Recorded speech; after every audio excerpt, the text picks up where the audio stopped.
Hello, in today's video, I'm reviewing the new Shiseido Revitalessence Skin Glow Foundation. I've been wearing and testing this out quite extensively and have some thoughts on how it performs on mature skin and what skin types it works best for. So I'll show you how it applies, what it looks like on me, how it wears throughout the day, and just give you my overall thoughts and my experience as well as what skin types I think would benefit from it the most. Welcome back to my channel. Welcome if you're new. I review foundations, concealers, powders, face products quite a bit here on my channel because I'm in my upper 40s, and as we get older it just gets harder and harder to find the right products for our skin. So I do a lot of testing, so hopefully you don't have to. So let's get into this new Shiseido foundation and see if it might work for you. This isn't a first impression, so I'm not sitting here barefaced ready to apply this foundation as I'm sitting here talking to you, but you will see me apply it and see other clips that give you a good snapshot of what I'll be referring to as we go through this video, because I did test it out for several days to get a good idea of how I felt about it, so I just grabbed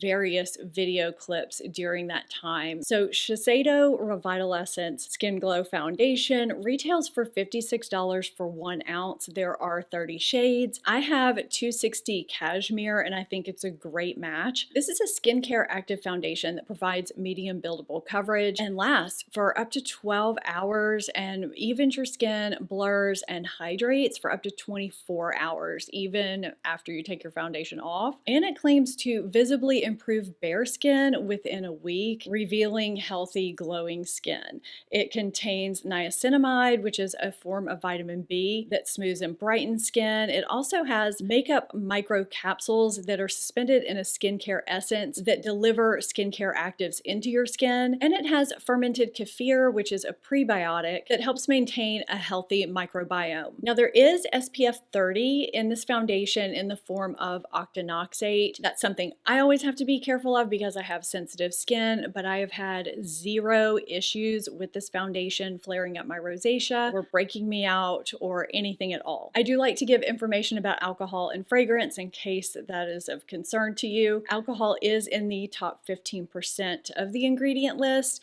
and there is no added fragrance, but I do notice a soft, pleasant scent, what I find to be pleasant anyway, when I'm applying the foundation, but it dissipates. I don't notice it much after that. I barely even notice it then, but I do find it to be light and pleasant. This has a thin formula that blends out quickly and easily no matter what method I use. So whatever your preference is, this would probably work well with it. I'm normally not a fan of using a brush because I typically have to go in with a sponge after just to even out any streaks that occur. I did not have to do that with this. I didn't get any streaking when I used a brush. So that was really refreshing. I find the coverage to be buildable from light to medium. It evens out my skin tone beautifully and smooths and blurs my pores and really looks like a second skin, but it is medium coverage. So if you have any blemishes or dark spots, sunspots, or anything else that you wanted to cover any further, you would need a separate concealer for that. I personally found this to be more than adequate. I found it just looked so lovely on my skin. I didn't mind a little spot concealing in the few spots that needed it. The finish is very dewy before I set. Now remember earlier how I said when I applied with a brush, I didn't need to go back in with a sponge because there was no streaking. One thing that did help after brush application was to press with a sponge because it helped tone down some of the dewiness, because I have a combination skin that's pretty normal around the perimeter, but I can get some shine and oil breakthrough in the center of my face, and I just liked taming some of that dew right at the beginning of the day. Once applied, it feels hydrating yet still lightweight, which I really like. Now, even though it felt that way on my face, when I touch it, I can kind of feel a little bit of tackiness. Now, because I have oily combination skin, I need to set most foundations with translucent powder just so I don't get too shiny during the day. But this is a radiant foundation that doesn't quite set down for me. So for that reason alone, I would need to set this. Now, if you have extremely dry skin and your skin just soaks up every ounce of hydration, moisture, you may not have that same tackiness, but I did. Now, these first clips that I'm showing you are from a 12-hour day when I didn't use primer. I looked pretty matte after I set it with powder, but you can see as the day started moving along, I did get a little dewy midway through the day, but I was able to blot with some blotting papers and touch up with translucent powder, and everything touched up well. It didn't wear away. But as the end of that 12-hour day got closer, I started to lose some coverage and some of that smoothness that I started the day with. But this claims to be a 12-hour foundation. We pretty much reached the end of that, and I didn't have a primer on, and this is a pretty radiant foundation. So I find that this wears longer and stays less shiny for me when I wear either an oil controlling, shine controlling, mattifying moisturizer or primer underneath. Now, it's a radiant foundation. It's not designed to be a matte foundation. I'm not trying to get that from it.